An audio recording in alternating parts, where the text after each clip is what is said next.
Вдоль маленьких домиков белых акация душно цветет. Хорошая девушка Лида на улице Южной живет.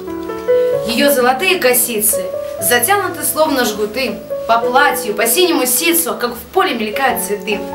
И вовсе, представьте неплохо, что рыжий пройдоха апрель бесшумной пыльцой веснушек засыпал и утром постель. Не зря с одобрением веселым соседи глядят из окна, когда на занятия в школу с портфелем проходит она. В оконном стекле отражаясь, по жизни идет не спеша. Хорошая девочка Лида, да чем же она хороша? Спросите об этом мальчишку, что в доме напротив живет. Он с именем этим ложится, он с именем этим встает.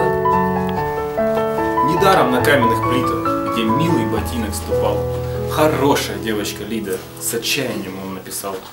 Не может людей не растрогать, мальчишки упрямо вопыл.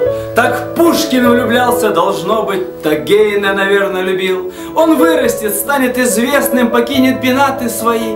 Окажется улица тесной для этой огромной любви. Преграды влюбленному нету, смущение и робость, вранье. На всех перекрестках планеты напишет он имя ее. На полюсе южном огнями, пшеницей в кубанских степях, на русских полянах цветами и пеной морской на морях. Он вылезет в небо ночное, все пальцы себе обожжет, и вскоре над тихой землей созвездие Лиды взойдет. Пусть будут ночами светиться над снами твоими Москва, на синих небесных страницах красивые эти слова. С днем рождения, Лида, я люблю тебя.